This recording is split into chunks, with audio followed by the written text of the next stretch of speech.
Qatar को मिली गद्दारी की सजा, एक्शन मोड में आया भारत। सिर्फ 72 घंटों में लिया बदला। तो क्या कतर भारत के पूर्व सैनिकों को हाथ जोड़कर रिहा करेगा या फिर सहेगा सालाना 80,000 करोड़ का नुकसान? दोस्तों, जैसे जैसे कतर की जेल में कैद भारत के पूर्व 8 नेवी के सैनिकों की फांसी की तारीख नजदीक आ रही है, वैसे वैसे भारत और कतर के बीच तनाव बढ़ता जा रहा है।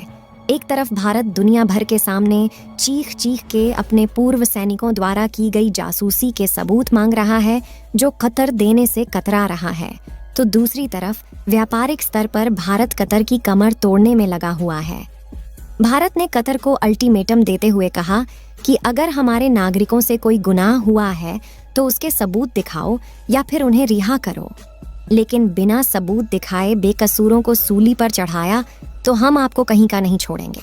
और गवर्नमेंट ऑफ इंडिया के साथ बातचीत करके कतर के साथ व्यापार करने वाले इंडियन कंपनीज ने भी कतर के विश्वासघात के खिलाफ आवाज उठाना शुरू कर दिया है, जिससे न सिर्फ भारत बल्कि यूनाइटेड स्टेट और यूरोप के साथ की हुई बिजनेस डील को खो सकता है। और वहीं भारत सरकार ने कतर एयरवेज पर भी 57,000 करोड़ की टैक्स चोरी का आरोप भी लगाया है। पूरी डेवलपमेंट क्या है, इस वीडियो में समझते हैं। भारत जिस तरह से कतर के द्वारा की गई गलती का सबक सिखा रहा है, उसके लिए इस वीडियो को एक लाइक जरूर करें। साथ ही इसी तरह और भी नॉलेजेबल वीडियो पाने के लिए चैनल को सब्सक्राइब जरूर करें। जहां अक्टूबर में दुनिया ने देखा कि कैसे कतर एक शरिया कोर्ट की तरह भारत के 8 पूर्व सैनिकों को मौत की सजा सुना दी, और न ही वहां मौजूद इंडियन एम्बेसी को उन्हें गुनाह के सबूत दिखाए और न ही अपनी कोर्ट में केस लड़ने का मौका दिया।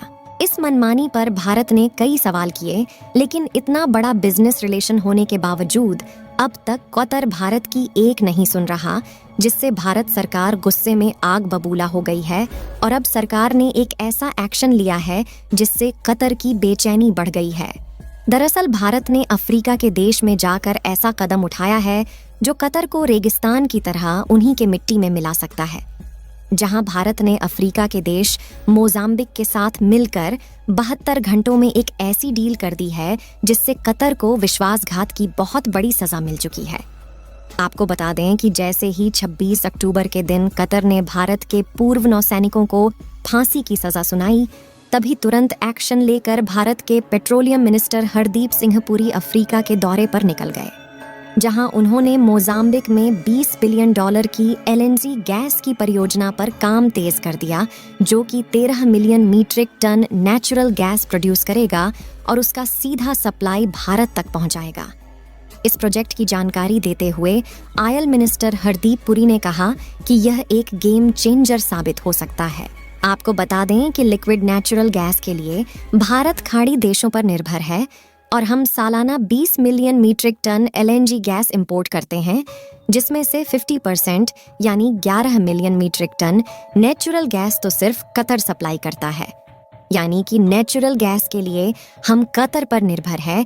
इसी बात पर उड़ते हुए कई बार भारत के साथ पंगे ले चुका है, क्योंकि उसे लगता है कि हम कुछ भी करें, भारत हमेशा चुप रहेगा। लेकिन कतर की ये हवाबाजी अब उस पर भारी पड़ चुकी है, क्योंकि भारत पहले से ही नेचुरल गैस के लिए कतर पर निर्भरता को कम करना चाहता था। इसलिए वह दूसरे देशों में नेचुरल रिसोर्सेज के भंडार खरीदने की कोशिश में लगा हुआ था। अगले महीने भारत सरकार ने पेट्रोलियम मिनिस्टर हरदीप सिंह पुरी को मोजाम्बिक डील फाइनल करने के लिए भेजा था, और अब यह डील फाइनल हो चुकी है, जिससे कतर की रातों की नींद उड़ गई है। क्योंकि अगर मोजाम्बिक भारत की नेचुरल गैस की डिमांड पूरी कर देगा तो रातों रात कतर की अर्थव्यवस्था लड़खड़ा जाएगी और कतर जल्द ही मिट्टी में मिल जाएगा, क्योंकि कतर हर साल भारत को $7.5 बिलियन यानी करीब 7,000 करोड़ रुपए का पेट्रोलियम गैस सप्लाई करता है। अब आपको बता दें कि इतने बड़े व्यापारिक रिश्ते के बाद भी कतर का भारत से बर्ताव सही नहीं था, और उसके बाद भी जब उन्होंने भारत के पूर्व नौसैनिकों को फांसी की सजा सुनाई, तभी भारत की सबसे बड़ी natural gas company pronate gas limited के कतर के साथ डील खत्म हो गई। यहाँ तक कि कतर की हवा टाइट करने के लिए एक और देश ने भारत के साथ में हाथ मिला लिया है, और यह देश भारत को अब न सिर्फ पेट्रोल, डीजल और गैस के अल्टरनेटिव को बनाने की टेक्नोलॉजी देगा, बल्कि गोल्ड जैसे कुछ इंपॉर्टेंट एलिमेंट्स भारत को सीधे तौर पर ऑफर किए जा रहे हैं। हालांकि इस देश के साथ भारत के पिछले कुछ विवाद रहे हैं, लेकिन यह देश भारत के साथ पुरानी सभी दिक्कतों को खत्म करने के साथ आगे बढ़ना चाहता है। दोस्तों, हम बात कर रहे हैं ब्राजील की, जिसके लिए आज भारत दुनिया का 5वां सबसे बड़ा ट्रेडिंग पार्टनर है। आज यह खबर सामने निकल गई है कि WTO यानी कि वर्ल्ड ट्रेड ऑर्गेनाइजेशन ने भारत और ब्राजील के बीच में 2019 में विवाद हुआ था, जहां पर ब्राजील ने एलोकेशन लगाए थे कि भारत बड़े स्केल पर शुगर से एथनॉल प्रोड्यूस करेगा। इसके अलावा शुगर पर भारत का बड़ा कंट्रोल है और इससे फूड सिक्योरिटी डिस्टर्ब हो सकती है। अगर देखा जाए तो फाइनली कतर के साथ अब जाकर भारत ने खेलना शुरू कर दिया है और भारत अब सही मायनों में जियोपॉलिटिक्स का असली मतलब कतर को सिखाने वाला है, क्योंकि कतर के केस में भारत कोई रियायत नहीं बरतने वाला। भारत ने ऐसा कदम उठा दिया है जिसकी वजह से कतर की उल्टी गिनती शुरू हो गई है। भारत एक बड़ी मात्रा में LNG का इंपोर्ट कई देशों से करता आ रहा है, लेकिन कतर से कुल LNG इंपोर्ट का 50% खरीदा जाता है। इस बड़े LNG इंपोर्ट की वजह से कतर ने भारत के बीच करीबन $11 बिलियन का ट्रेड बैलेंस खड़ा हो चुका है और इसमें भी कतर का पलड़ा भारी है। लेकिन भारत ने इस पलड़े को अपनी ओर झुकाने के लिए एक ऐतिहासिक कदम उठा दिया है। भारत की पेट्रोनेट LNG की सबसे बड़ी इंपोर्टर है और भारतीय कंपनी कतर से 7.5 मिलियन मीट्रिक टन LNG हर साल खरीदती है। आपको बता दें कि जब तक भारतीय नेवी ऑफिसर को कतर ने किसी तरह की सजा नहीं सुनाई थी, तब तक पेट्रोनेट का plan 1 million metric ton LNG और खरीदने का था। लेकिन पेट्रोनेट अब इस डील के अंतर्गत किसी भी एडिशनल खरीद के साथ आगे नहीं बढ़ना चाहती।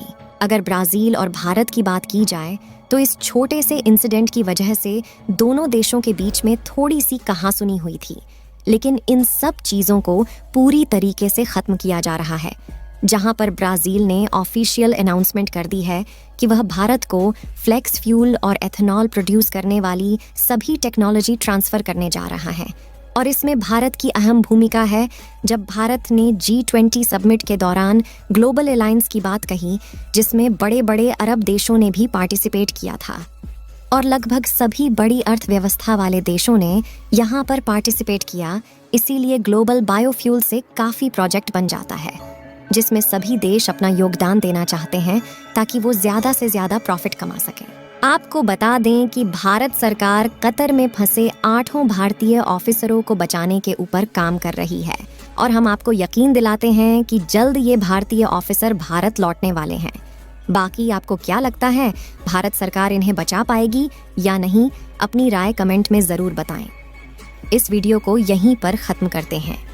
इस वीडियो को एक लाइक ज़रूर करें और अपने दोस्तों तक इस वीडियो को शेयर करें ताकि उन्हें भी जानकारी मिल सके।